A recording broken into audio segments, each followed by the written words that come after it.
welcome everyone to the Social Dig, the greatest underrated show on the World Wide Web. I am your host, Mr. Rob G, and as always, we're going to be digging into the topics that keep you talking and the talk that keeps you thinking. So come on in, kick your feet up, get an ice cold beverage, and get ready for the conversation. I was running through the whole chat saying hi and hello to everybody. I got no audio. Okay. Zinzabil, I said, hey, thanks for coming on in. Yo, yo, yo, everybody. Yo, yo, yo, right back to Zinzabil. To Mothman, good evening, Robert Chatters. Appreciate you guys showing up. This was Spur of the Moment show. So I know now every time I have to turn on voice meter in order for this to work. So once again, Zinzabil, appreciate you guys for showing up. Race fan with the gold. Race fan, good evening, Ron. Appreciate you showing on up. Davion Gray, keep the word heard. Shout out from yours truly. One love, and I do appreciate you coming on through. For sure. Thank you so much. You know, it's appreciated there. Who else? Hillbilly Herb. Social Dig, Mr. Rob G. Yes, we are in the building. No audio. We fixed that. We put the needle back on the records in the build. That's right. We are back in the building. Jay is saying, I hear you now. Appreciate you, Jay. Zinzabil. Okay, now we got audio. Thumbs up from Hillbilly Herb. And the drum beat goes like, yes. And Thirsty is in the building. Yeah, I just said basically we had a great show earlier today. Besides the figuring out of the audio, just like right now, right? An awesome show that went afterwards. I watched it back. And just the conversation, the NDAs, very important thing to talk about. No one talks about it, right? That's what we do right here on the Social Dig. We have those tough conversations. And those are the ones that move the needle. We know that as we go ahead and take a look and see who else has come through. Juliana McGill in the building saying, yo, G. Hey, Juliana, thanks for coming on in. Appreciate you showing on up. Awesome stuff. Let me go ahead and bring my other screen up here. The call-in number. You already know that's 856-843-3444. That's 856-THE-DIGG. Right here on the Social Dig, late night calling show. That's how we do it. That's how we get down. Also, I want to go ahead and say what's up to our members. Memberships are available on this channel. They help support the channel, help make this a better show. I'm a one-man show when it comes to doing this, right? So I'm producer, I'm host, I'm this, I'm that. I'm figuring everything out as we go along and make sure that we have a place where we can sit down and have these conversations, and we'll continue to do them. Right, we'll find a will. Where there's a will, there's a way. Shout out to all the members out there as well. This is not the updated list, but I know Fast Hemi is on this list. And W. Decker, Steel Pooh 69, Polly Rodderman, Cosmic Joe Chronicles, Miss Catherine Jones, Flat 6, Maggie M10, D. Nunley, the Beekeeper, and Joanne, and Frankie B. Do appreciate you guys all being a part of the membership, and you can do that at any time by clicking the link in the description. Like I said, just helps make sure we can put on the best show possible, and we're going to be doing these a lot more often, especially now that we have everything figured out. There was actually last time we did the show, not earlier today, but prior to that, the last show we did, I was getting this clicking in the audio on playback that was kind of bothering me, and I think we got it figured out because I reinstalled. I did a couple things on this end, and now I think we're totally good. Let me know at any time if you hear like intermittent clicking during the time that I'm talking. If not, I heard what we did earlier today. It seemed like we fixed the problem, so I think we should be good to go. With that being said, yeah, we're just hanging out tonight, right? So NDAs, we could speak more about that. I was kind of going off a little bit, didn't really get a lot of time to chime in with the audience to see what you guys thought about NDAs.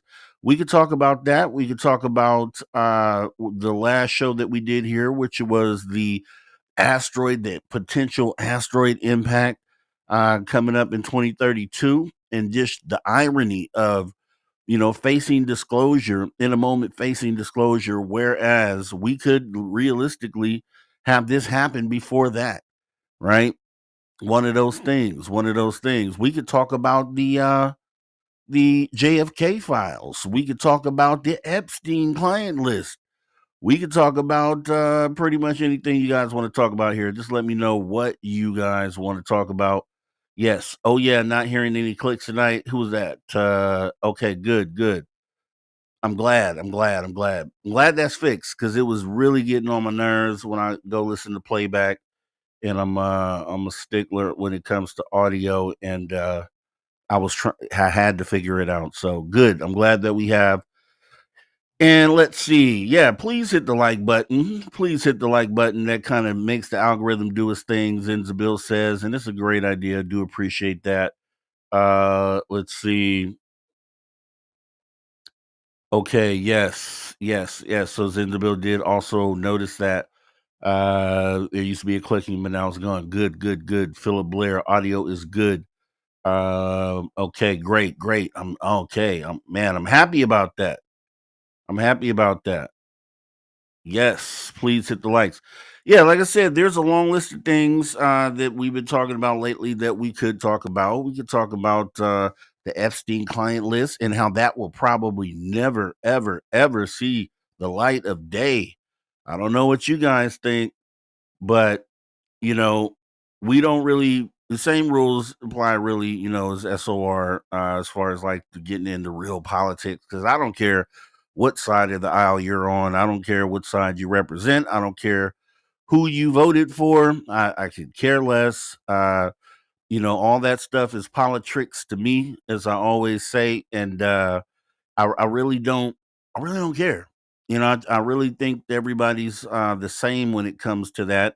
There's an agenda with politics, period, and they just use issues to pit us against each other, right? For the most part, another distraction to kind of keep the eye off the prize, and whether Congress and the politicians actually know it or not, the lower level ones, they're part of that game and part of the obfuscation. That's why it's almost an oxymoron to have Congress creating a transparency committee, right? Isn't that like an oxymoron in itself? Oh, we're going to form this transparency. I have the name of it, the federal whatever transparency something, some long name, but they're pitted at going to release files like the JFK files, the MLK files, the RFK files, the Epstein client list, and along with a lot of other things. And I just don't think it's going to happen. I just don't feel like it's going to happen. So let me know what you guys think about that. And let's see. Hey, Christine Lynn, thanks for coming on in. Appreciate you showing on up here tonight. Hillbilly Herb, I bet all that Epstein data and video will get disappeared. Likely already has, Hillbilly Herb. Likely already has. We will never see it. But the irony, right? The irony is that there's so much vitriol in the public, as there should be, for anyone that is kind of affiliated with anything like the things that have been mentioned, right? Without saying exactly what those things are. But what I will say is you got to look around, right? Has there ever been a time where someone who has been the leader of a group of people? I won't get too far into details. You can read between the lines on that. A leader of a group of people that would be a person that would be found on a list like this, right? You got to take that kind of serious, right? Because I really do, and it would be a shame if that list were ever able to come out, because I would want to, there should be an immediate reaction to something like that, and I don't know how that would be. I don't know if you guys, what you guys would think about that. Let me restart my camera, and because I think it's doing something weird. Yeah, yeah. I mean, it's bad, right? It's bad when you think about it because we're talking about We're talking about someone who is the leader of, yeah, yeah. I mean, there's really no shame, only accountability. I'm with you there, Juliana McGill. Um, for sure, Zenzabil. Some names on that list probably paid or threatened somebody with damaging info to take their name off the list. I mean, you got to think that whole world that those people live in is a strange one, and I think we could all agree with that. It's a strange, strange world, and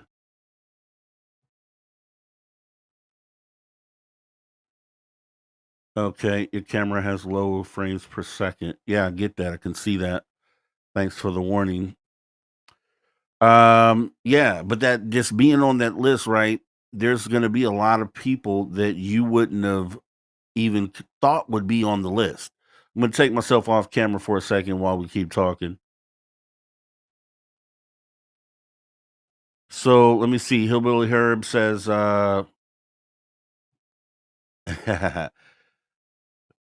let's see. Juliana McGill saying, you know what needs to come back? I'm glitching you, G. Yeah, yeah. I'm definitely being glitched by someone somewhere in the world right now. Hillbilly Herb says Nick Bryant is the original journalist who published Epstein's Black Book and Jet Passenger Logs. Nick supposedly released it to the net. Yeah, that I would I'm hoping and I know because of I think because of the level of what we're talking about on that list has definitely been copied. That list is definitely somewhere available, and it needs to come out. Is when we're talking about the involvement of those those the type of vulnerable subjects that have been listed. That's definitely you gotta you gotta you gotta face the music, man. You gotta face the music. Whoever's on that list. Whoever is on that list.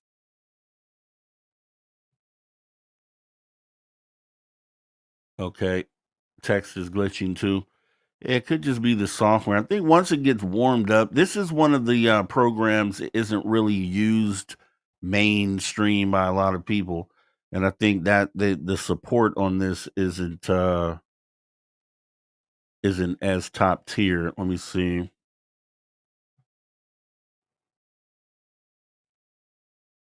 Okay.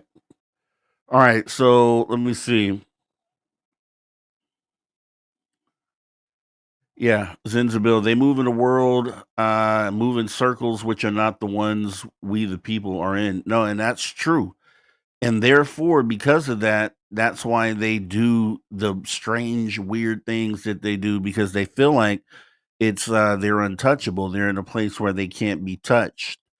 And that's just not right. If something like this can be allowed to go on, it just says so much more about the world that we live in, and which is more reason why we need something drastic to change what we're in. That's why I'm so glad we're in a moment of disclosure. That's exact because it solves so many problems, or at least it on the face of it, it appears that it could or it should solve a lot of problems. So I'm hoping that it does. I really am. I'm really hoping that we can go ahead and get across the line on this disclosure like soon to where we can have a moment where we are able to kind of redirect the path that we're on because it's sad. Along with that, that's a big thing that needs to be resolved, that client list. But there's also a lot of other just really bad juju out there in the world. And, it's definitely something that there's only a few things that could change these things. These things have been embedded in history for geez, what, thousands of years. A lot of these practices, and that's if you're getting into like the secret societies, Illuminati's, and those things that go back, pretty far back. But just the nasty way that we have come up as human beings, that we have directed ourselves to this place, which on the face of it, like if you look at America from the outside, America is looked at as a destination, a place to be, a place to get to. Whereas check one thing here, a place to get to. Whereas when you really look at the underbelly of what we're going on here, let me take the resolution down a little bit. When you look at the underbelly of what we're doing here, it's pretty sickening, right? As far as war and just everything across the board. And I said there's only a few things that would kind of allow us to redirect this path, because otherwise we don't have enough power as individuals to really affect any change. It's going to take like all of us to be able to do this. That's why the only options that we would have would be like in a situation where we've faced nuclear war, which nobody wants to face, and then an asteroid impact, which is what we just talked about the other day, which is definitely something that we don't want. And I don't know why this camera is frames per second are low. Let me do this real quick here. It's bugging me. All right, let's do this. Restarting my camera here. But yeah, so it's definitely something that we need to fix. We need to figure out. We need to change when it comes to what it is that we're doing in this world. And like I said, asteroid impact, nuclear war, or UFO disclosure. Take your pick. Which one would you want to have take place? To give us the opportunity to change what it is that's going on. I'm with disclosure all day. And not just any disclosure. I'm up for catastrophic disclosure. Let's drop the other shoe, right? Which is why I talked about earlier about NDAs. In the face of disclosure, who do NDAs even matter? Think of an NDA like a car note. Think of an NDA like any other obligation or contract that you go into. Like in normal life, without anything drastic happening, you're going to honor that. You're going to pay your bill down. You're going to honor your contract that you signed. You're going to, pay your rent every single month until you finish paying off your house, your mortgage, right? You're going to do all those things. Now, in the face of a cataclysmic event or a moment that changes everything, I think all those options are off the table. I really do, and that includes something like disclosure. I mean, breaking an NDA. So you got to have faith that, and I know it's hard to say because we went across a list of consequences, things that would happen to certain individuals if they were to divulge information. They would be prosecuted. They would be ridiculed. They would be blacklisted. There would be so many different things that would happen to them. And I think that's pertinent if things were to continue like they are going forward. But if you're doing this in a game changing or humanity shifting moment, then I think options are out. Options are on the table. I think options are on the table. And let me get some of your things here. Let me see. Uh, yeah, yeah. I'll just address this one too. Juliana McGill. Human trafficking is the root of all evil, no matter what fringe topic we're on. Period. I mean, it just is. Let's see. Yes, and we can redirect our timeline. We are doing it right now by disclosing it and not accepting it. This is true. This is true. Gotta shed light on it to nuke it, says Hillbilly Herb. Agreed, agreed. Juliana McGill, it's all for division and fear. Do not be divided and have no fear, for your truth will set you free. Because I think that might be the next line there. Philip Blair is an American. I've been looking at ways to move to Switzerland or Bhutan, someplace where people are community minded. We can have that here, Philip Blair. I mean, this is why it's so important that we bring disclosure. This is why we do anything that we can do. Whatever we can do to make it happen is what we have to do, because this is the thing that changes everything. You don't have to move anywhere, because this is going to be a global event, and it's going to be a time where I feel like in that moment, and hopefully we'll see it within our lifetime. Really, I really hope so.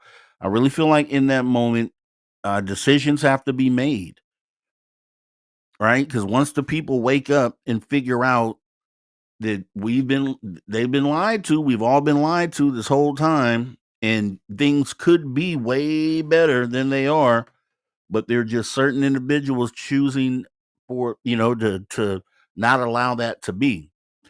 And I think once that comes to the forefront, then you're going to have a situation very close or very similar to the pandemic that we went through. That was a great judge, and I'm glad that we went through that, actually, because it showed you a few things.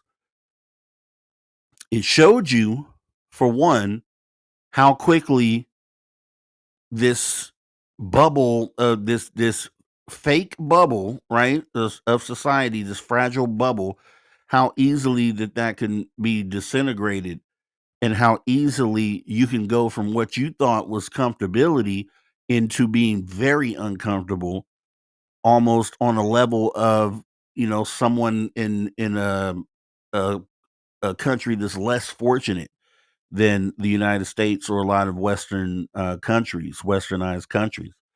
So we got to see that. We got to feel that as well. It happened overnight as far as the breakdown of everything. So we witnessed that. We know that it's very possible. And this goes back to I used to watch Doomsday Preppers back in the day. Hold on one second here.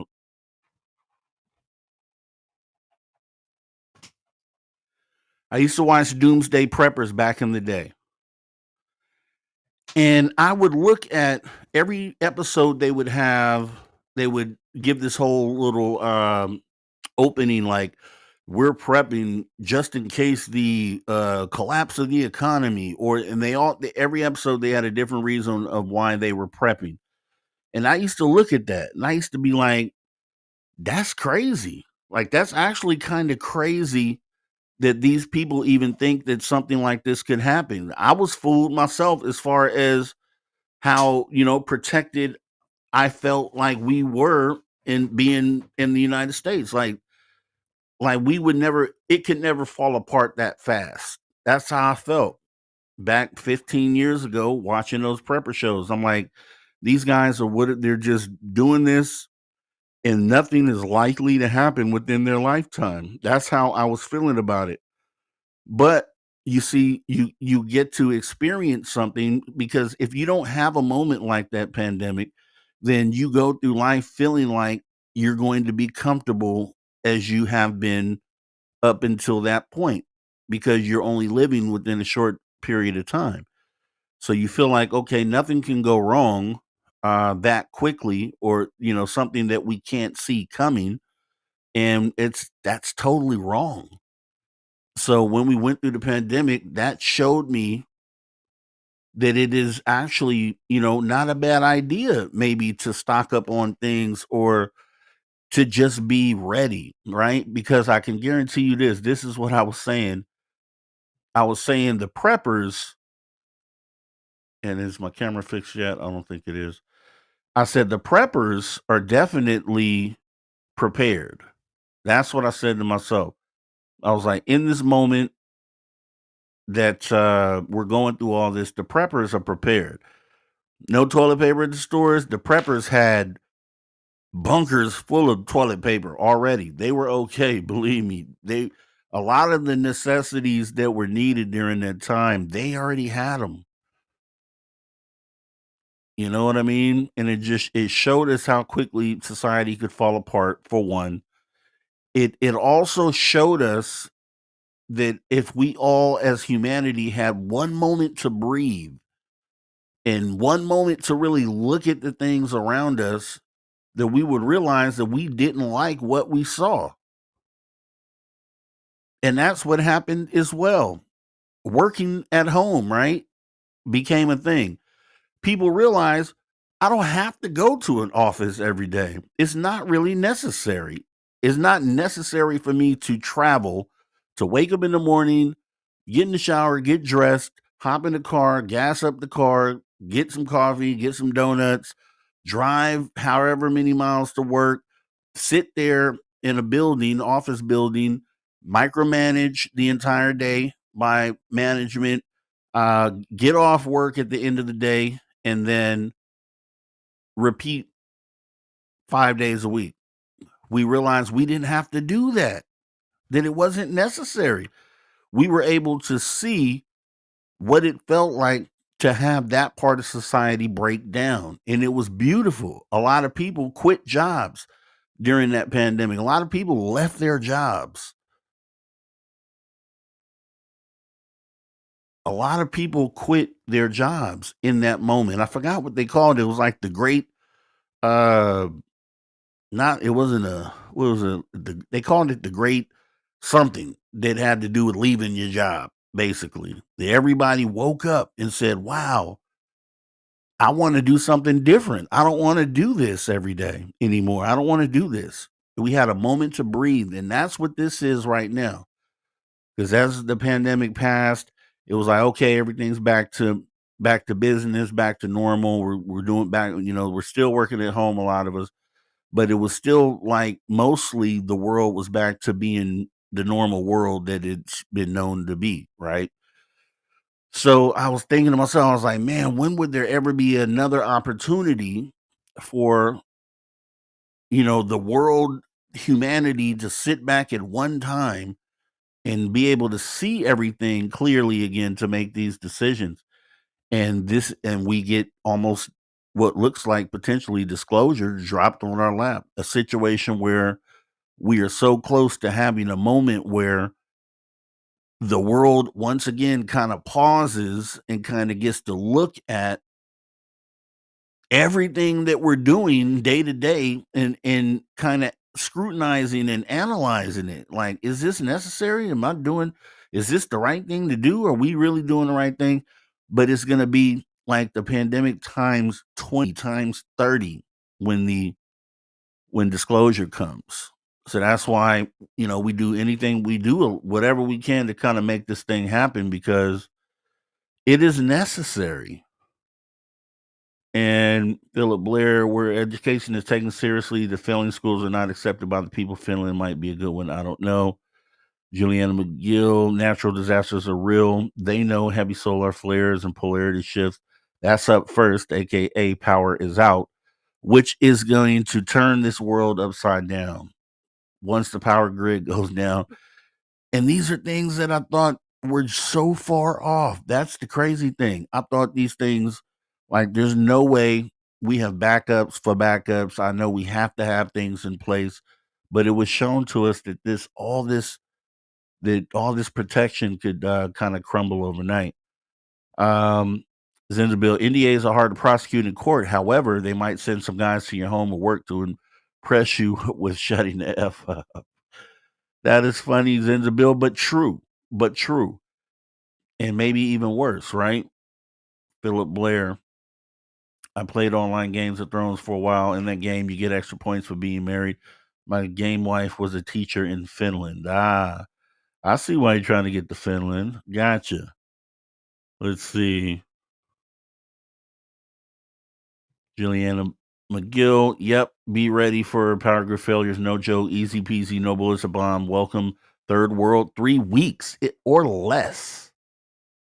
Or less. Philip Blair, I hope we can make it happen in a lifetime. We'll keep trying. We got to.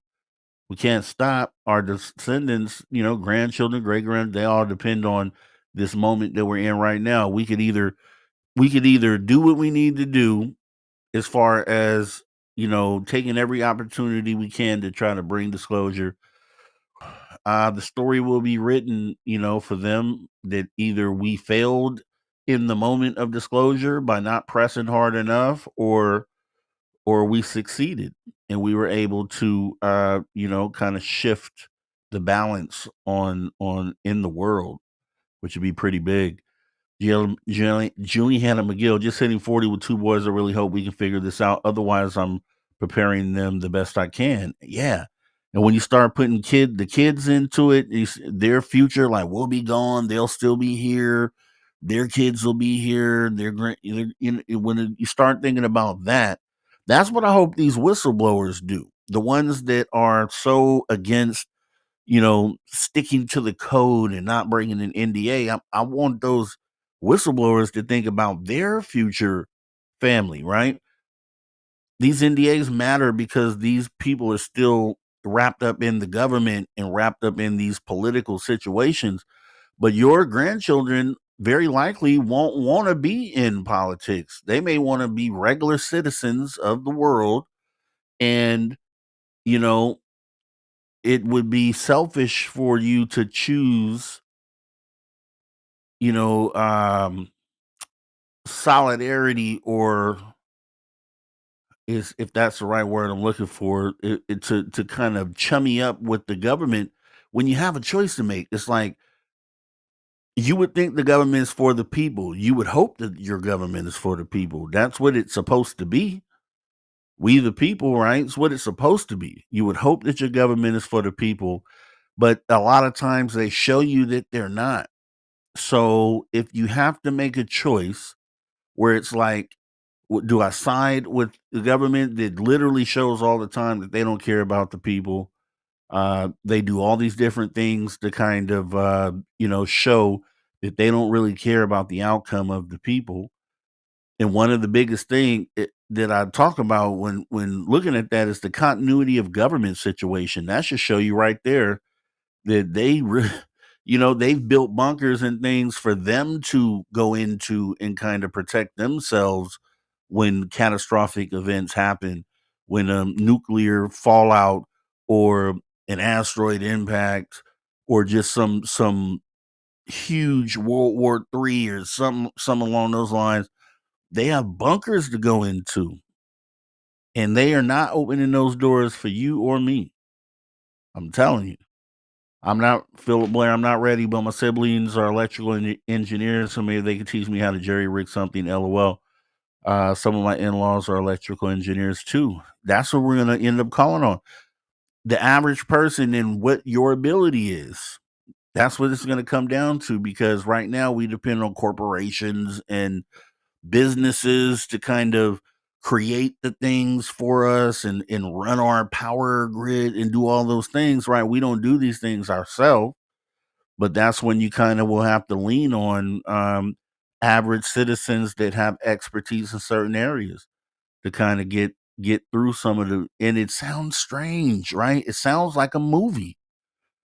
It sounds like a movie, but it's literally realistic as far as the types of things that we would have to deal with. So let me try to get current on these comments. My boys know all about the woo and all about the can do. Juliana McGill, that's good. Let's see. Anyway, you can get off the power grid, Philip. You're doing yourself a favor. The main thing is we all need water. Yeah, yeah. If you dig deep enough, you'll get to it as well, pretty much in most places. So, I mean, that's a thing. Cave systems have water as well. Let's see. Zenzabil said Philip Blair just learned Ohm's law and do not grab the white and black wire barehanded. But when the times come that you do, you won't forget. That's true. That's definitely true, Isabel. Juliana McGill, my savings account is land and livestock. No joke. I'm in my barn spending the night for like the fifth night in a row, tending for a freshborn baby. I take my savings account very seriously. That's true. True stuff. Let's see. Um, okay, what was this spam? Let's see.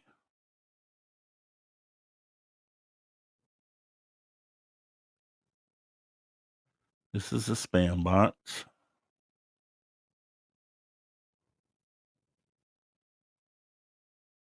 Gotcha. All right. Let's see. I'm like 8 minutes behind here.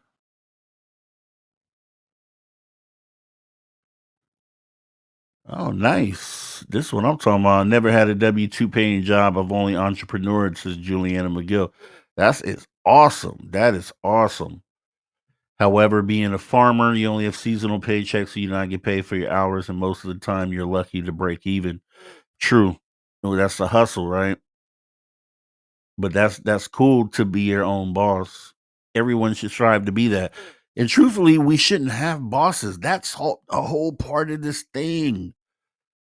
Like everyone should be their own boss. We really should be like in communities, and this sounds strange too, but they do have communes across the country. I know here in the United States they have a few, and they have a few in different countries where essentially the people go into these little communities and everyone just has a trade. Everyone does a particular job for the community, and that's how the community is run. They actually have those right now. Let's see. And yeah, farmers, you gotta please. Farmers are gonna be like gold in a situation where everything falls apart. So just having that green thumb and knowing what to do. Let's see.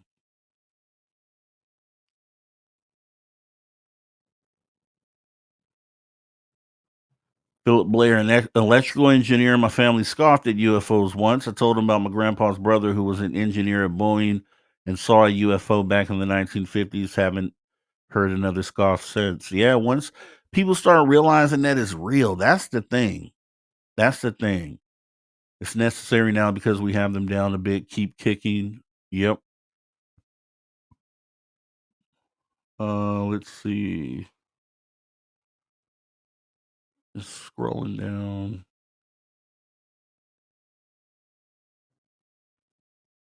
Juliana McGill, you'll be amazed. The more you speak up, the more others feel confident to do the same. Yeah. That's exactly why we do this show here for that very reason.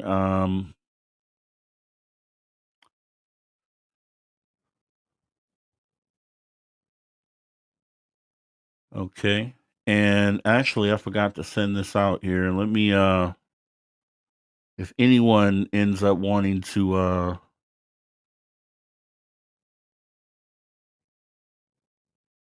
got it. Okay.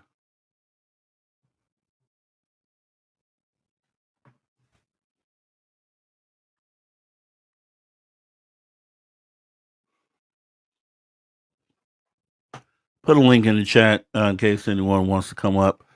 I gotta recognize you if it looks like you're a spam bot or a troll. I can't bring you up, but yeah, that that's why I said that's why we're in a very important moment here because there's just in order to clean up the mess that we have made as humanity and we can I'll take the blame for because it's all human beings. It's all been done by human beings, and that's another reason why I say it when we look at it, right?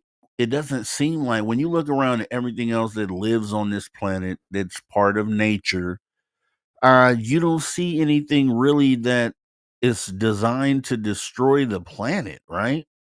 When you look around at other species and just anything, if you could point out one, let me know. I know when you have certain species get into areas that they shouldn't be in, then they can be invasive species. But that's human beings once again moving those animals from one part of the world to the other where they aren't supposed to be in the first place. So that's kind of like our fault too, right? So, but we're like the only species on this planet that really seems like we don't fit in here or pretty much most of the things that we do here on this planet are set to hurt the planet or hurt other living things on this planet, which is bananas, right? You hate to think that, but it's true when you look around. Like all the bad things that have happened to this planet since we've been alive as human beings has been at the hands of human beings. All the animals that have gone extinct have been at the hands of human beings. It's sad. It's really sad. It's definitely sad. Hillbilly Herb, we're the only animals that manufacture and surround ourselves with artificial items. It's a bit strange when you think about it. Yeah. That's why I say it just feels like we don't fit in here on this planet. For whatever reason, like it just seems like maybe we didn't come from here. You know what I mean?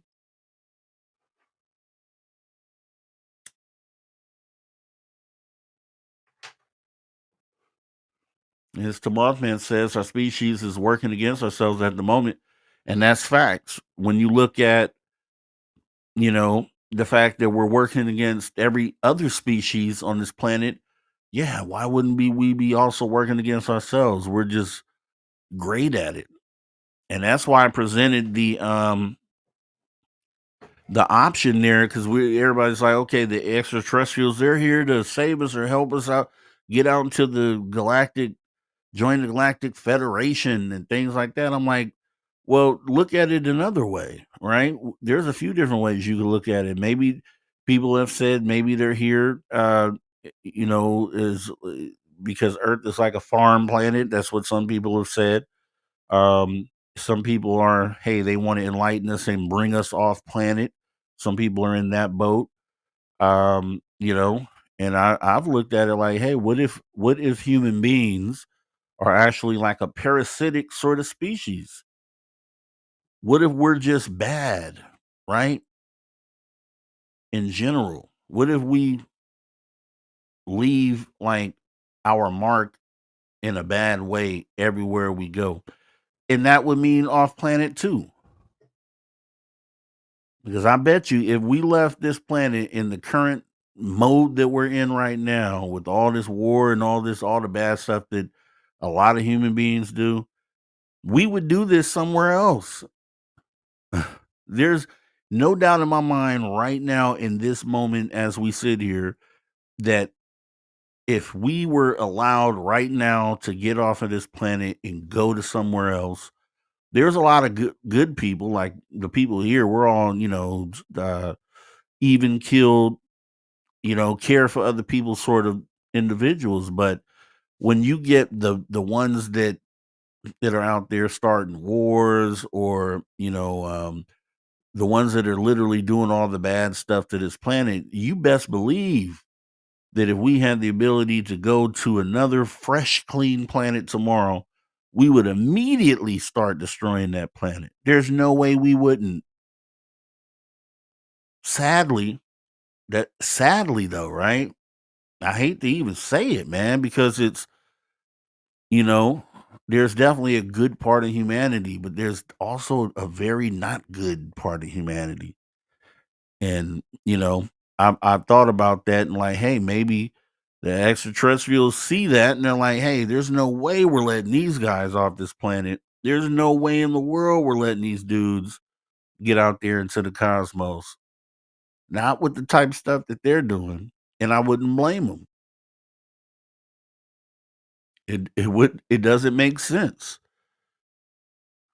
I wouldn't blame them at all. But see, that's part of the what we need to really be thinking about, because we don't know. Some people have said they talk to these things, right? And they have an idea of why they're here. That's why whenever I interview someone that it says that they've had that sort of experience, well, I want to know what their outlook is then, right? Let me know what their outlook is, because everyone's trying to figure out why they're here. And they're here for a reason. And, yeah,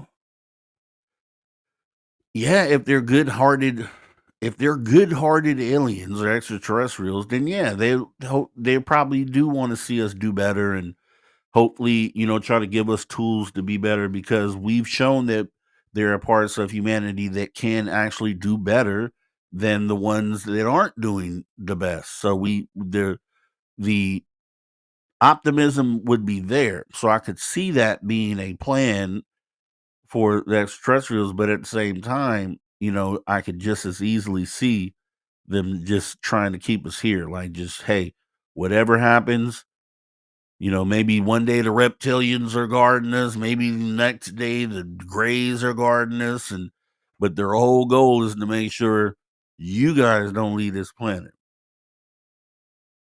You stay right here. If you're gonna destroy anything, you destroy the one that you're on, and we're not gonna let you out there to destroy anything else.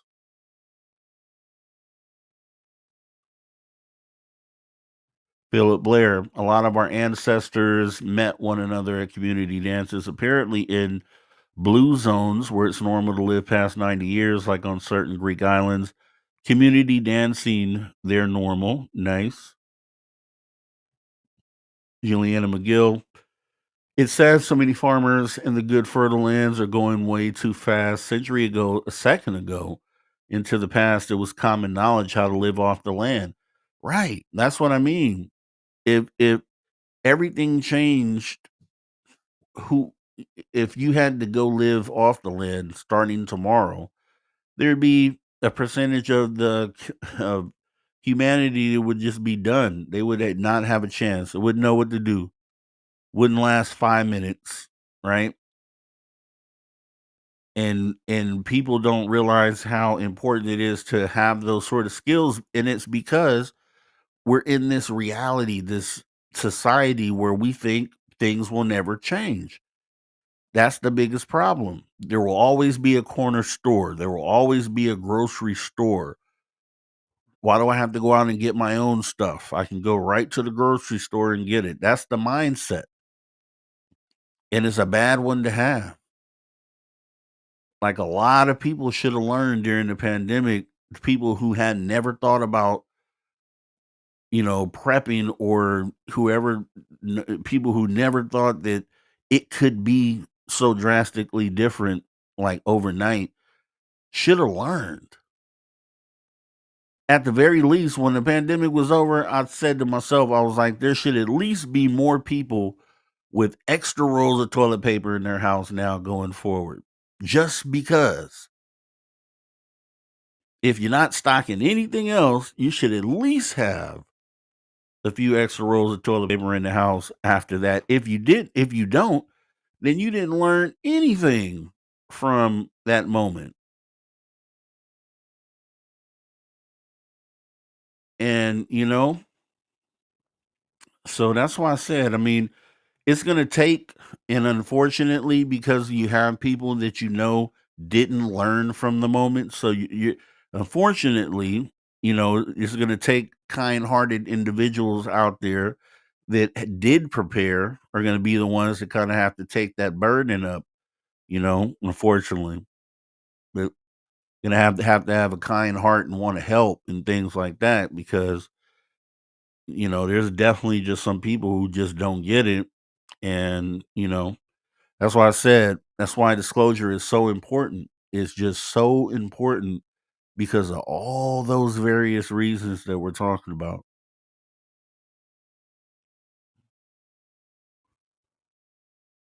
Like, once again, looking at the perspective of the extraterrestrial coming in here.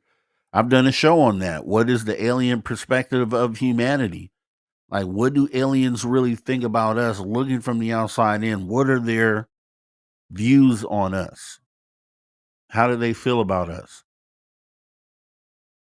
I've gone against the people who've said they're only here for love and light. And I'm like, okay, look at this scenario. So maybe they did come here eventually, initially off of love and light and wanting to help and do all these things. But if these beings have any sort of like morality, like humans do, like some humans do, then you would think they would care about certain things potentially, right? Potentially. And so when there are situations like UFO crashes, right? Which a lot of people have come out and said that government has retrieved alien craft and also biologics, non-human intelligences, right? So if human beings are recovering those crashed objects, they are also recovering the bodies of these things as well. Would at some point would the perspective of that extraterrestrial species change it when it comes to how it views human beings? I think being logical, if they have morals and feelings, compassion, things like that that human beings also have, if they have any of that, I'm pretty sure they would be pretty upset that humans decided to just keep the bodies of their fallen people, right? No, I'm behind again on the chat here. Hillbilly Herb, so true. Decipher, Robbie G. What's up, Decipher? Juliana, I keep a crap ton of horses just in case. That's a real electric car in my book. Yeah, and I've ridden one, so and it's not the easiest thing to do. So people probably need to do that. Earth goat trees. That's why it's better to be an individual, not be part of a group. I'm no part of evil, inhumane beings, no matter what they are. Yeah, it's a great mindset. You know, for the most part, to my man, Juliana, there's just too many of us and not enough workable land anymore. Yeah, that's true too. Um, I would confer we are the only skeptical invasive species that could actually cause the ultimate demise of the planet in this current time. That is, and that's true, Juliana. That's one of the big reasons why something has to give at some point. Either we completely go through with destroying the planet in whole, if we just stay on the path that we're on, we keep advancing and building and destroying at the same time, then that's the road that we're on. And it's like, how do you rewind that? Like in a perfect world, you just say, okay, without thinking about extraterrestrial or anything from the outside, you just think about, hey, how can we fix that as humans? How can we rewind this and undo the things that we've done? But there is no game plan for that. There's the occasional, you know, climate change groups that are put together and just different groups that are put together to try to combat some of the things that we've done, but they're ineffective for the most part. They're ineffective. And so it's like, what other way do we just trash the planet and then leave? Because it seems like that's kind of what we're about to do, right? If we do the whole Mars thing with Elon Musk, then we're going to kind of try to trash the planet and leave. Philip Blair, humanity is behaving like a teenager raised in endless war. True. Juliana McGill, on the way, Tim, there's not too many of us. We just squander what is good. What has been done to us is leading towards a huge decline in population. And second that point, though, because my mother and stepfather, they're in a city, congested city, and the little plot of dirt that they have in their backyard, they have turned into a garden. They have a row of corn. They have cucumbers, tomatoes. They have all sorts of things that they're growing right in their small little backyard. So it just takes a plot of dirt to make it happen and some water, really. Let's see. And welcome to the show. Major League, we're not here or there. It is all a simulation. I've heard that before. We could talk simulation theory. Earth goat trees, don't judge all humans based on the actions of a few, and don't judge all aliens based on the actions of a few. I can agree with that. I can agree with that. But when the few are the ones that hold the matches and the explosives, the few outweigh the many, unfortunately. Or otherwise we'd be able to fix what we're in right now. Because I would say there's the few are the really the bad ones. Most of humanity is great, but it's just the few that have these bad intents are the ones that hold the power, the money, and the weapons. Unfortunately, so it kind of how do you compete against that? Hillbilly Herb. Every front lawn grew a couple of vegetables we shared. Yep, that's exactly what I was saying.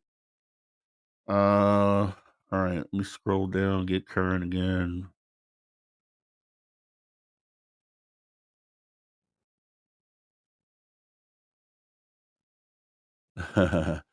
Major Lee, shout out. I'm pretty good at growing the woo weed. Okay, I hear you.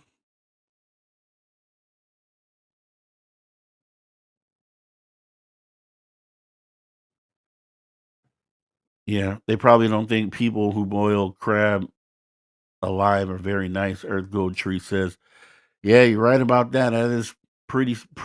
Yeah, I've never done it, but I've definitely eaten the results of it. So I'll say that, which is, you know, it's a human thing, but it's not a cool thing to do.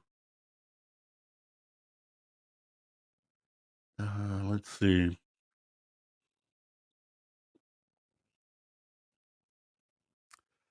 All right, so we are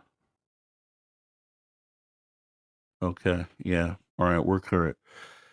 So yeah, yeah.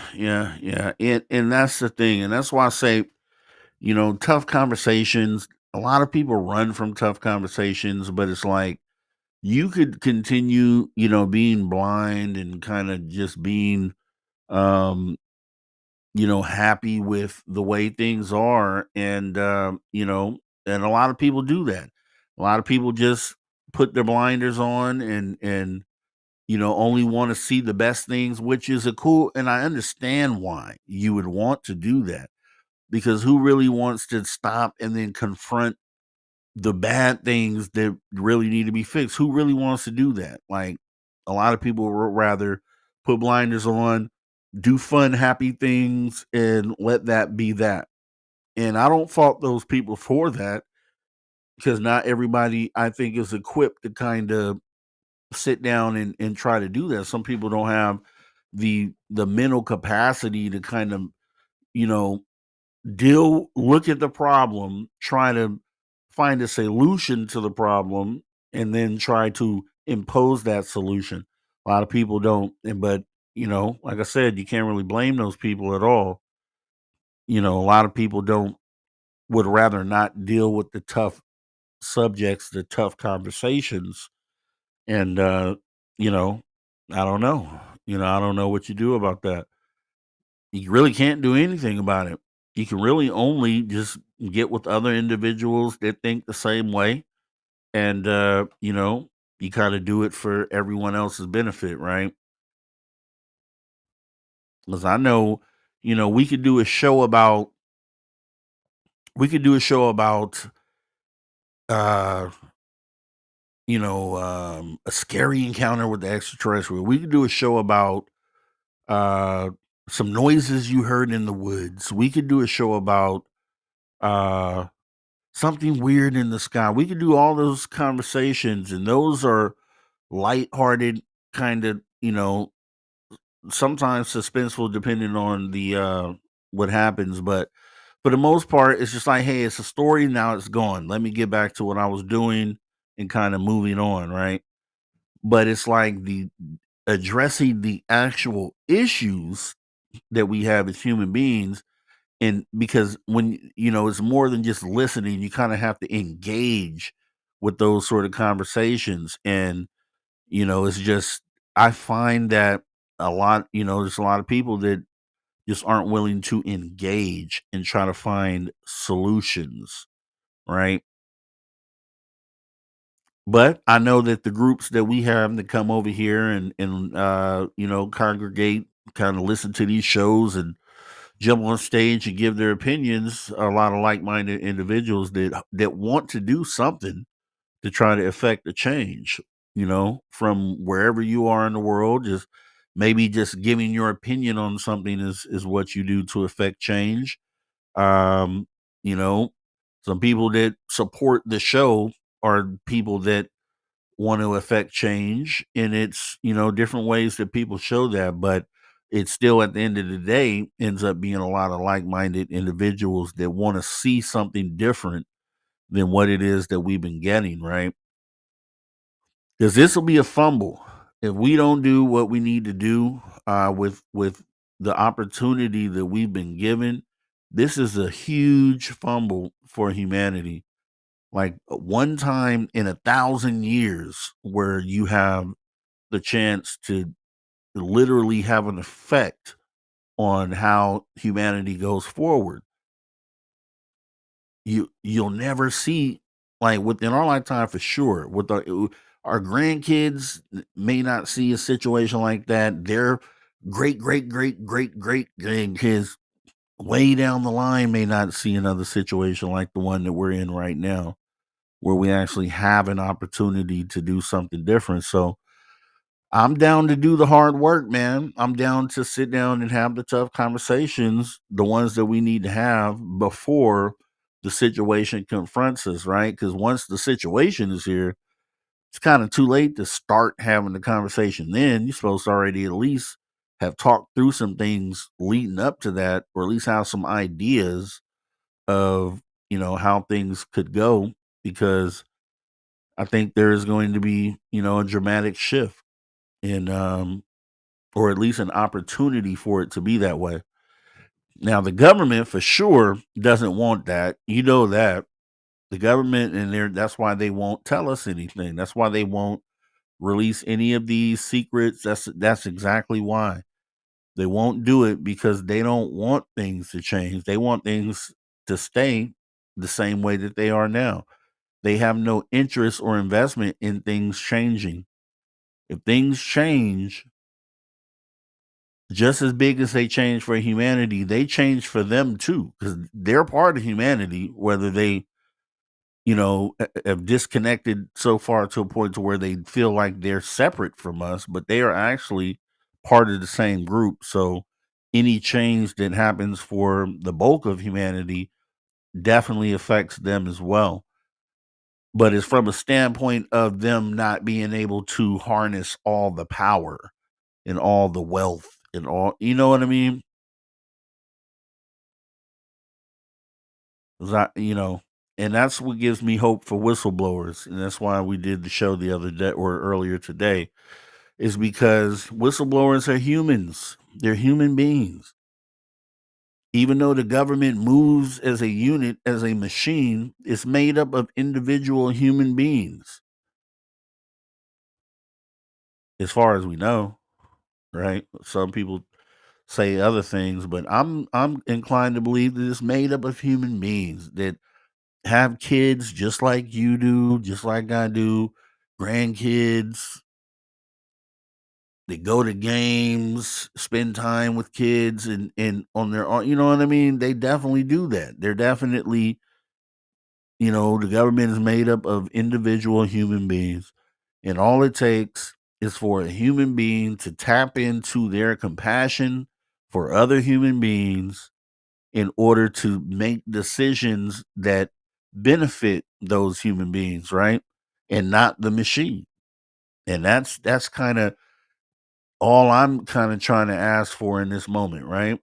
Not trying to be, and that's the other thing. And I've said this before, you got to make sure that, like, when we say these things, when I say these things, I try to make sure that it doesn't come off as like anti-government or anything like that, because that's what they'll try to do, is they'll try to put you in a box and say, "Oh, you don't, you're anti-government. You don't respect the government, or you." No, it's not what I'm not anti-government in any way. I'm just pro humanity. And there's a difference, a big difference. Like, it doesn't matter if it's the government, if it's space aliens, if it's an asteroid coming in, anything that negatively affects humanity, that's what I'm against, right? At the end of the day, I'm against anything that adversely affects humanity, because when you have a small group of individuals that are making decisions for the rest of us, then you have to be held accountable for some of the decisions that you make, especially when it's done purposely to affect individuals that aren't trying to do anything but live their life. That's all we're trying to do, right? That's all we're trying to do.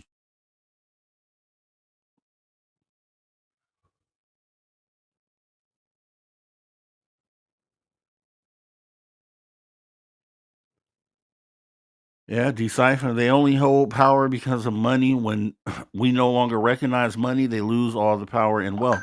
That's what I'm saying. That's what I'm saying. So when in a moment where that's why we have to make in this moment we have to take advantage of the moment because we can devalue the dollar in that way. If everyone said we're not going to work tomorrow, oh, that immediately changes the game. If everyone just united together around the world and said we're no longer going to work, then the dollar is immediately affected. The dollar is immediately affected, and now all of a sudden we're in a different situation where, okay, they need us to go back to work. They need us to work in order for this to work. It doesn't work without us plugging ourselves into the machine. If we disconnect ourselves from the machine, which would happen in a disclosure moment, I feel like the moment we get disclosure and it's globally known what's going on, I think people unplug themselves from the machine. I think that's probably like one of the first things to happen. And then it's a snowball effect after that.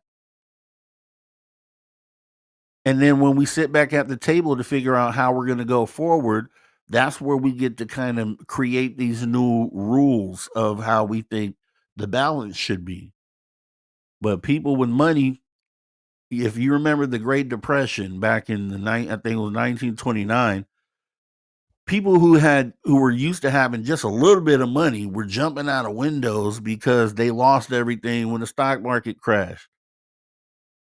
People who have money cannot see themselves without money. And so they will do anything they can to make sure the money is still relevant and that they keep the status that they have. Because if the dollar, if you don't, it doesn't matter if you have $1 billion. If you have $1 billion and the dollar is worth nothing anymore, then you have a billion pieces of monopoly money, essentially, right? But we dictate as the people how that goes, and that's the scary part for them is that they know that, but we're not organized enough as humanity to kind of exert that sort of authority over the situation. I feel like so. I hope this isn't true. Gene Hackman died. That would be not cool. Pancho Zort, good morning, SOR friends. Good morning, Pancho Zort. Rob G, Pancho Zort, right back to you. I could very well be losing my job in the next 3 months. I definitely hope not, Pancho Zort. As crazy as it is, you know, let's see.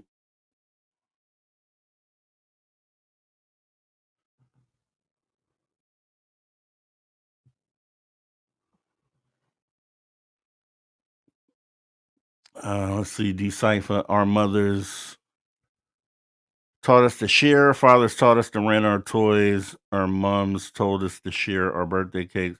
Fathers taught us to sell it by the piece. Yeah, yeah, yeah. Earth, goat, trees. The dollar is not backed up by gold collaterals, backed up by human beings used as collateral. Whew. We are the coin, the gold. That's deep. I like that though. That's deep. And it's just a true conversation, right? It's the real conversation. It's a real conversation. I just wish more people would understand what's really going on. And that's the whole thing about the Matrix. That's why they even made the movie. Unplugging from the Matrix. That's what all that is. It's simply, but it's not a movie though. That's the thing. You actually have an opportunity to actually unplug from the Matrix and make change the same way they did in the movies. That's what I'm saying. Is like this is what we really have in front of us as humanity right now, which is pretty crazy and amazing at the same time. When people say things like it's an amazing time that we're living in right now, that's true. It's definitely an amazing time that we're living in right now. Being able to if, get together on something and affect a change that for the next 1,000 years or more, and hopefully forever, is going to redirect where we're going as humanity. Like this moment that we're sitting in, living, breathing human beings have an opportunity to make something happen that affects forever going forward. That is huge. That's huge, dude. That is huge. Hillbilly Herb says, "What happens if you take the red and the blue pill together with mushrooms?" I know that might, man. That's a wild ride. Sounds like Hillbilly Herb. That sounds like a wild ride. I'll tell you that. That's a fact. That's a fact. Yeah. Welcome to the show. Major Lee says, "I'm always perplexed why people buy gold." Yeah, maybe I don't know. Maybe because it's what the ancient civilizations used for value. It's been in uh it's it's been a token of value since early humans. I don't know. I don't know why else. It's what we know here on Earth, but gold may not matter somewhere else in the universe, right? Gold may be worthless. So you have it's like having a pile of coal or a lump of coal, right? Same way somewhere else.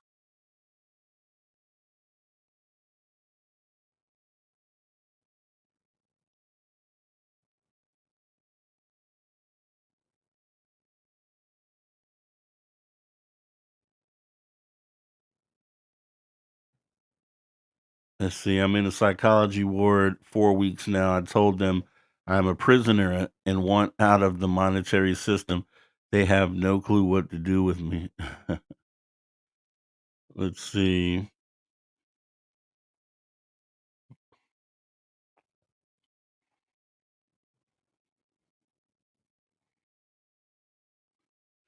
Yeah, I mean, I agree. There's gold has been a symbol of value. It seems like in a lot of humanity's past, and if if we were to continue on this planet as human beings and everything went away, you'd figure things like gold would come back or be the one remaining thing that still holds value to human beings for whatever reason. Is like Earth Gold Trees is saying gold has a high vibration resonance with Christ consciousness and manifesting. That's what they say about gold. Yeah, those sort of properties, or for whatever reason, we've been holding it as something that holds value even before paper money. So you would the assumption is that it would continue to hold that sort of value for human beings going forward, right? Until we had something off of a space rock, some other material or mineral that we mine from one of these asteroids that isn't found here on Earth, right? Then that'll be the new gold. Yeah, but it's like I said, when we're in a moment like this, it's just crazy because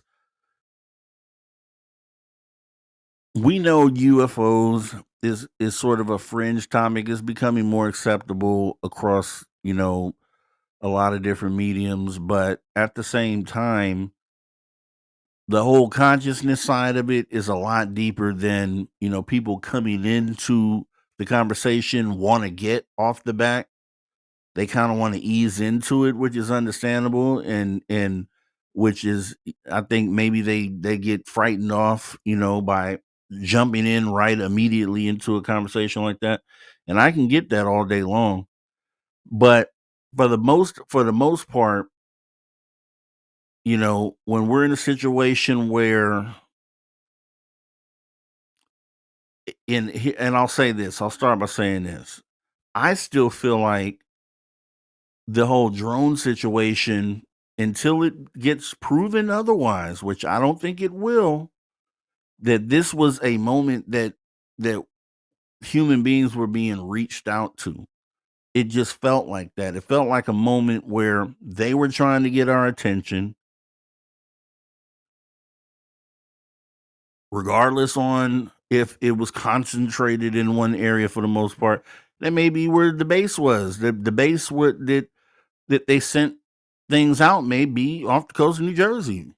We already know there's USOs, and people talk about bases under the water. Maybe the base that deployed this part of the operation just happens to be over there off of the coast of New Jersey. Whatever the reason, we saw these things all across the world. They're still being seen in other places, even up to this day. And it just felt like they were trying to reach out and make something happen. And it just felt like the government was like, hey, nothing to see here. Like, don't pay attention to that. Pay attention to the problems that we've created for you guys to deal with. You guys solve those problems. Don't pay attention to potentially this contact moment where maybe they're reaching out trying to expedite the lines of communication, right? I just felt like that, and I just hope that people don't allow that to just go into history as something that really didn't have any value to it. I really feel like it was a moment where they were, and they did. I feel like if this turns out to be anomalous, which for the most part a lot of things has pointed to it being actually that people realize that this may have been a moment where they were trying to reach out, because if it was, just think if it was that, and just think if we handled the situation differently. Think if we embraced the drone situation on the face of it as potential a contact event. And it would have, if governments postured themselves to be welcoming or ready to initiate that contact or to facilitate the contact, then what may have come from that? And I just would hate to see it be a moment that's lost to time, where the government was like, whew, they stopped coming around as frequently, and now people can get back to the mindless things that we had them doing before. Like, woo, we got away.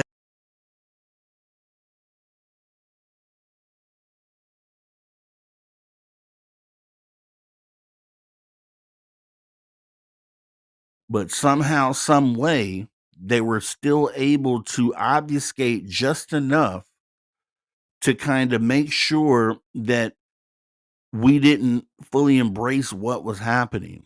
And if that was what took place, then that whole situation, the whole operation to divert attention from that, or to make us think it was something else, is one of the things we talked about earlier, crime against humanity. It would be so crazy if that's what happened and we sat there and allowed them to do that. That's why I keep bringing up the drone thing, just keep bringing it back into the fold, because it's still happening and we haven't really got any real answers on that. And I refuse to let that go until we do, because I would really hate to look back on that moment and be like, you know what, guys, that was probably a contact moment and they were really trying to reach out, and we just took it for granted, ignored them, and moved on with our day. That would be sad, because in this moment that we're talking about, which is a potential disclosure moment, a time that could affect the way humanity goes forward. If this was the moment that we needed to engage with and we didn't do it, that would be humanity dropping the ball, and it wouldn't be a great story to tell. So, with that being said, I think we kind of got through that, right? So, I guess the moral of the story is keep fighting for disclosure, keep pushing for it. Don't get complacent, and just make sure that we keep our eye on the prize, because it's not just for us, it's for descendants and people down the line. They're going to depend on choices that we make right now. So I'm not going to hold you. I'm going to go ahead and get ready to get up out of here. We might do this again tomorrow. I'm trying to figure out a schedule to do these late night shows where we're doing these at least 2 or 3 times a week.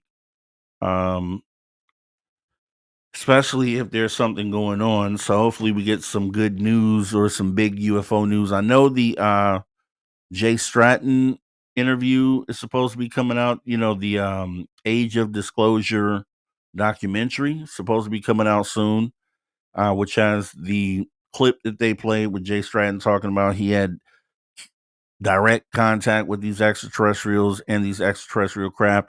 Essentially, that's the way the clip was edited. So hopefully that's what he's saying, because as I said earlier today, he could be the next whistleblower bringing information and maybe taking us across the finish line. We're like right there.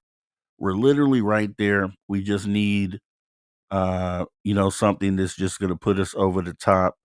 And, that could come any day, just as we've seen with a lot of these things that happened. These drone things came out of nowhere. The Jake Barber stuff came out of nowhere. We didn't see it coming. So hopefully there's something else like that on the horizon, and we can get back to pushing for what we know and what we want to get to, which is disclosure. So with that being said, here's what we'll do. We'll go ahead and get ready to wrap this thing up. I definitely want to thank everybody for coming in. You guys have been awesome. Thanks for joining the conversation. Thanks for putting stuff in the chat to make sure that we cover that. And you guys are always great for doing that. I promise we're gonna get a show without a hiccup. This new program is just running it by myself, and it's kind of crazy. But I'm gonna do next time we go live. I'm gonna make sure that everything has been tested prior to us doing that. So, with that being said, I know it's late. Get some good sleep. See you guys tomorrow over at the social or at Spaced Out Radio. And then maybe we'll do something after Dave's show tomorrow night. Want to thank Hillbilly Herb for coming in, Decipher, Philip Blair. You guys are bringing great convo, great comments. Welcome to the show, Major Lee. Appreciate you. Let's see, going back. Maggie M10. And we've been doing this for a little while, Maggie. We may do this again tomorrow, though, just so you know. Heads up. Let's see, Earth Go Trees. Definitely. Yep. Thank you, Ms. Ron, for not letting the drone thing go up in the spotlight, not letting it go. Yeah, I can't do it. It's just something in me that says we should be still looking at it, because I think it could be one of those moments. So we'll see.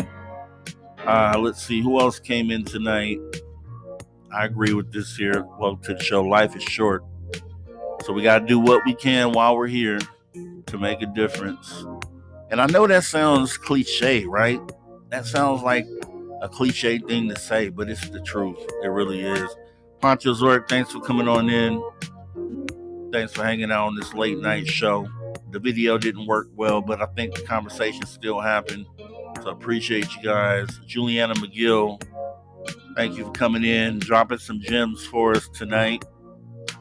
Let's see who else. Going back, I know Tamark Man was here. Appreciate you, Tamark Man, as well. Let's see who else.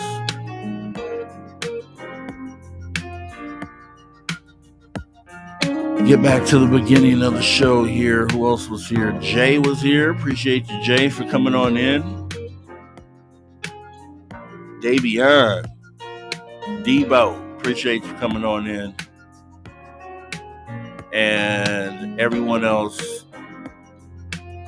Like I said, tough conversations are hard to have sometimes. Some people just don't want to do it, but make sure that you're here next time. The phone number here to call in anytime, 24-hour line is 856-843-3444, or that's 856-THE-DIGG. Outside the United States, that is 001-856-843-3444, or that is 001-856-THE-DIGG. It has been a pleasure once again serving you as your host tonight.